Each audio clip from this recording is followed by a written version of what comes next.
জনগণের হয়ে কাজ করতে চাই, জনগণের সেবা করতে চাই।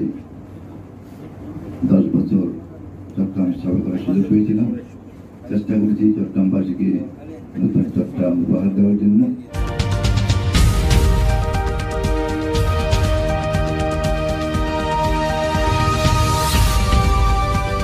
চ্যানেল বলখালি, সমগ্র বলখালি জুড়ে। সুযোগ না থাকলে আপনি যতই তৎপর হন অথবা যতই বিচক্ষণ হন না কেন কোনো কাজেই আসবে না।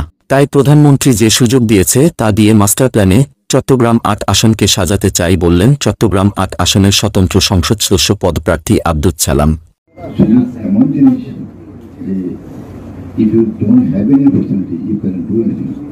আপনাকে সুযোগ না থাকলে আপনি যত দক্ষ হন, যত মেধা সম্পন্ন হন, আপনার পক্ষে কিছু করা সম্ভব হবে না। তাই আমি এই সুযোগের সন্ধান করতে গিয়ে আমার প্রাণপ্রিয় নেত্রী শেখ হাসিনা এই নির্বাচন করার জন্য সুযোগ সৃষ্টি করে দিয়েছেন।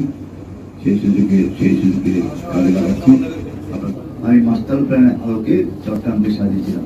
রোববার নগরীর একটি হোটেলে দ্বাদশ জাতীয় সংসদ নির্বাচনে চট্টগ্রাম 8 আসনের স্বতন্ত্র প্রার্থী মহানগর আওয়ামী লীগের কোষাধ্যক্ষ ও সিডিএর সাবেক chairman Abdul Salam, Boalkhali press club নেতৃবৃন্দ ও চট্টগ্রাম শহরে বসবাসরত বোয়ালখালীর সাংবাদিকদের সাথে মতবিনিময় সভায় এসব কথা বলেন। বোয়ালখালী উপজেলা আওয়ামী লীগের সভাপতি নুরুল আমিন চৌধুরীর সভাপতিত্বে ও সাংবাদিক এম.এ. মান্নানের সঞ্চালনায় অনুষ্ঠিত মতবিনিময় সভায় আরও বক্তব্য রাখেন সৈয়দ নুরুল ইসলাম, দক্ষিণ জেলা আওয়ামী লীগের সহসভাপতি ও বিজিএমএ সাবেক সহসভাপতি মোহাম্মদ নাসির, মোহাম্মদ জাহেদুল হক, বোয়ালখালী প্রেস ক্লাবের সভাপতি এস.এম. মোদ্দাচ্ছের, মোহাম্মদ সিরাজুল ইসলাম, সাধারণ সম্পাদক সেকান্দর আলম বাবর, সাংবাদিক কামাল উদ্দিন, মোহাম্মদ নুরুল আবচার, সৌমেন ধর সহ প্রিন্ট ও ইলেকট্রনিক মিডিয়া সাংবাদিকবৃন্দ।